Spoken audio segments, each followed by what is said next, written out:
Decades after their brief marriage ended, legendary directors James Cameron and Kathryn Bigelow have once again shown the world that professional respect and creative admiration can endure long beyond personal separation. In a rare joint appearance as part of a Hollywood Reporter roundtable featuring top filmmakers Ryan Coogler, Yorgos Lanthimos, Joaquin Trier and Chloe Zhao, the two ex-spouses reflected on their shared history, collaborative work, and mutual influence in the industry. Cameron, now 79 and known for blockbusters like the Avatar series, and Bigelow, 74 and celebrated for intense, authentic drama such as The Hurt Locker, spoke warmly of each other, proving that their connection remains one of professional kinship rather than lingering bitterness. The pair were married from 1989 to 1991, a short union that coincided with some of their early collaborative efforts.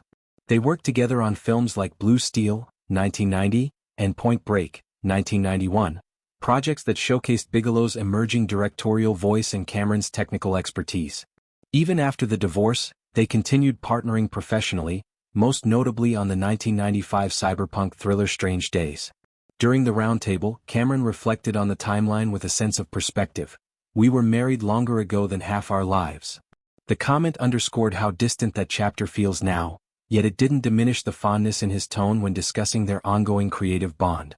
When asked about their collaboration, Cameron didn't hesitate. "We love working together." This simple statement carries weight, given how rare it is for ex-partners in Hollywood to maintain such positive ties, let alone continue joint projects.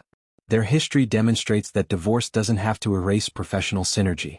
Bigelow's style, gritty, immersive and deeply authentic, paired well with Cameron's ambitious, boundary-pushing approach, resulting in films that pushed genres forward.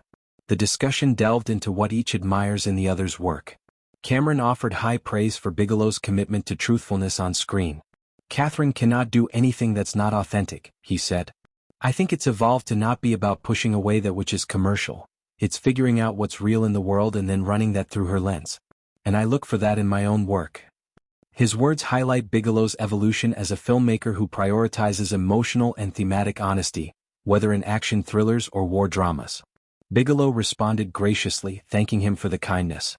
In turn, Bigelow spoke about the inspiration she draws from Cameron's relentless ambition. "I think the desire to just reach as far as you possibly can, that really comes from Jim," she explained, "a reach that seems both improbable and impossible and yet is doable." Cameron interjected playfully with, "You do it," acknowledging their shared drive to tackle massive challenges. This exchange reveals a deep mutual respect. Cameron admires Bigelow's authenticity, while she values his visionary scale. Their top-grossing films, Cameron has two in the all-time highest earners with Avatar installments. Contrast with Bigelow's Oscar-winning intensity, yet both push cinema's boundaries in complementary ways.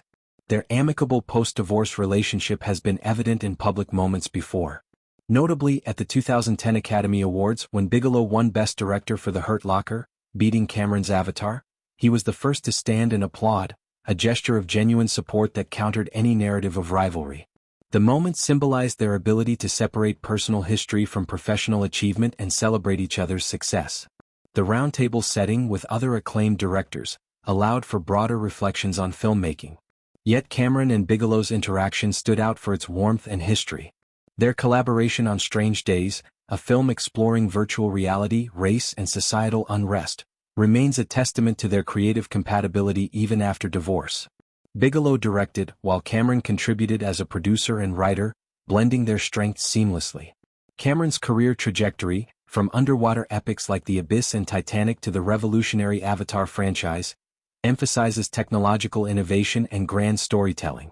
Bigelow's path, including Near Dark, Zero Dark 30 and more recent works, focuses on human intensity, moral complexity and realism. Their differences likely fueled their early attraction and continued respect. The fact that they can sit together decades later, praising each other's methods, speaks to maturity and a shared passion for the craft. In an industry often marked by competition and ego, Cameron and Bigelow's relationship offers a refreshing example of enduring goodwill. Their rare reunion in the roundtable wasn't about rehashing the past but celebrating how their influences persist in their solo work. Cameron's improbable and impossible pursuits inspire Bigelow, while her authenticity informs his approach. This mutual admiration enriches both their legacies and reminds audiences that great art can stem from collaborative spirits, even across personal changes.